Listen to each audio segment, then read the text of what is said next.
ओहो दीदी। आज की कहानी है बेटे की जिम्मेदारी।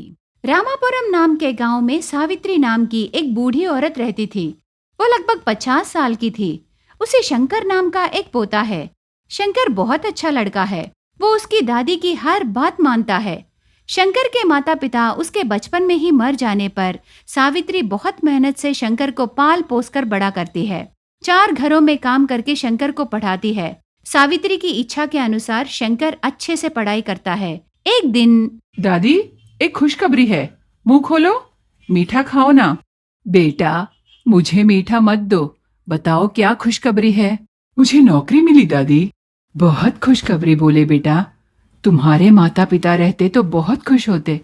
वो जहाँ भी हो उनका आशीर्वाद तुम्हें रहेगा बेटा। दादी, मुझे शहर में नौकरी मिली, इसीलिए मैं हर रोज शहर जाकर आऊंगा।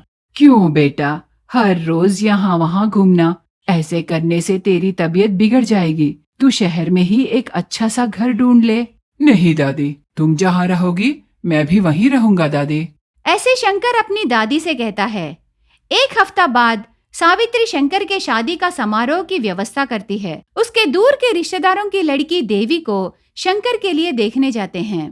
दादी, मुझसे एक बात तो कह देती, ऐसे अचानक से लड़की देखने को आने से कैसे दादी। अरे तू चुप रह, तुझे कुछ नहीं मालूम। माँ जी, शादी के तोहफे की बातें करने से सगाई का मुहूर्त रख सकते हैं। लगता है सबको पसंद है। उनकी आंखें मिली, यही अच्छा मुहूर्त है। पंडित जी, इतनी खूबसूरत लड़की हमारे घर आने से हमें दहेज की क्या जरूरत है। जल्दी से शादी का मुहूर्त रखिए। ऐसे सावित्री कहने पर पंडित जी अच्छा मुहूर्त रखते हैं।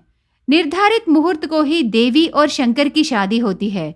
लेकिन देवी को ये शादी पसंद नहीं थी। शंकर इतना सुंदर नहीं था। इसके अलावा उसके जैसे खूबसूरत लड़की को बिना दहेज के शादी करने पर सावित्री के प्रति देवी बहुत नाराज रहती है। ससुराल के घर आने के बाद देवी का असली रंग सामने आता है। क्या हुआ देवी, सोई नहीं? तुम्हें किसी चीज की जरूरत है तो मुझे बताओ। मेरी भी आंखें हैं और पैर हैं। मैं अपना काम खुद कर सकती हूँ। मुझे आप जैसे बूढ़ी औरत से काम कराने की जरूरत नहीं है। देवी इतने कठोर शब्द बोलने पर भी सावित्री चुप रह जाती है। देवी की बातों का बुरा नहीं मानती। उसके अगले दिन, शंकर बेटे, आज मैं तेरे लिए पालक की दाल बनाई, थोड़ा सा खाकर जाओ ना। ये क्या दादी, खाना तुम बना रही हो? देवी नहीं बना रही क्या?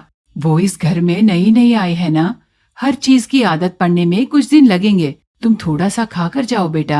ऐसे कहकर शंकर को खाना परोसती है। कुछ दिन ऐसे ही बीत जाते हैं। एक दिन सावित्री की तबीयत बिगड़ जाती है। वो चलने में असमर्थ हो जाती है। फिर भी सावित्री की देखभाल करने देवी आगे नहीं आती। ऐसी स्थिति में सावित्री रहने पर भी देवी को कोई परवाह नहीं होता। लेकिन शंकर अपनी दादी के इलाज के लिए बहुत पैसे खर्चा करता है और देवी को ये सब पसंद नहीं है। एक दिन देवी उसके पति से ऐसे कहने लगी। सुनिए ना, मैं एक रेशमी साड़ी खरीदना चाहती हूँ। वैसे भी त्योहार आने वाला है ना। पिछले हफ्ते में ही मैं तेरे लिए रेशमी साड़ी खरीद के लाया ना, दोबारा और एक क्यों? दरअसल दादी की तबीयत बिल्कुल ठीक नहीं है, कभी और ले लो। ये कैसी बातें कर रहे हो जी? क्या मैं सोना चांदी मांगी क्या? हालांकि उस बूढ़ी पर आपके पूरे पैसे बेकार में खर्चा कर रहे हो। मैं तो सिर्फ एक रेशमी साड़ी पूछी, क्या इतना सा भी नहीं कर सकते? चुप रह देवी, मैंने क्या कह दिया? ऐसे मुंह लटका ली। मुझे समझने की कोशिश करो, तू हर समय तेरे बारे में ही सोचती हो। ऐसे कहकर शंकर देवी पर हाथ उठाता है। उससे देवी गुस्से से उसके मायके के घर जाने लगती है। मैं इस घर में एक पल भी नहीं रहूंगी। जो अपनी पत्नी को रुलाता है वो मर्द ही नहीं है। इस घर में मेरी कोई कीमत नहीं है। ऐसे शंकर से झगड़ा करके देवी उसके मायके के घर चली जाती है। मायके में देवी का पिता नारायणा और उसका भाई सूर्या देवी का दुख सुनते हैं। दामाद ने ऐसे क्यों किया? जाने दे, तेरी कीमत जानने के बाद वो खुद यहाँ आएगा। तब तक तू उधर मत जा बेटी। ऐसे नारायणा कहने पर देवी की हिम्मत और बढ़ जाती है। पर देवी का भाई सूर्या बिना कुछ कहे चुपचाप से पूरा सुनकर वहाँ से चला जाता है। अगले दिन नारायणा को एक दुर्घटना होकर चलने में असमर्थ स्थिति में घर आता है। पिता को देखकर देवी बहुत दुखी होती है। पिताजी, आपके साथ ये कैसी हादसा हुआ है? आप कितने अच्छे थे और ऐसे हो गए। आपको इस तरह देखकर मुझे बहुत रोना आ रहा है पिताजी। क्या करूं बेटी, मैं ऐसे हो गया। अब मुझे कौन देखेगा? तेरी माँ भी नहीं है, मेरा देखभाल करने वाला कोई भी नहीं है। मैं हर रोज बाहर जाकर कोई ना कोई काम करके 4 पैसे कमाता था। अब मैं कैसे कमाऊं? अब मेरी देखभाल कौन करेगा? हे भगवान, मुझे क्यों ऐसे सजा दे रहे हो? ये क्या पिताजी, आप क्यों इतना चिंतित हो रहे हो? माता पिता का देखभाल करना बेटे की जिम्मेदारी है। भैया है ना, तो आपको कैसे डर? भैया आपका बहुत ख्याल रखेगा पिताजी। क्या बोली बेटी? मैं नहीं सुना, फिर से एक बार बोल। वही पिताजी, आपका देखभाल करने के लिए भैया है ना। मैं कहती हूँ माता पिता का देखभाल करना बेटे की जिम्मेदारी है। ऐसे देवी कहने पर नारायणा बहुत आश्चर्य हो जाता है। तब सूर्य गुस्से से ऐसे कहने लगा, अभी तुमने ही कहा ना बहन कि माता पिता का देखभाल करना बेटे की जिम्मेदारी है। हाँ भैया, मैंने ही कहा। इतना कहने के बाद भी तुम अपने पति को क्यों नहीं समझती बहन? तुम्हारे लिए एक न्याय है और तुम्हारे पति के लिए एक न्याय। बेचारी वो बूढ़ी औरत, उसने बचपन से ही तुम्हारे पति को बहुत मुश्किल से पाला है।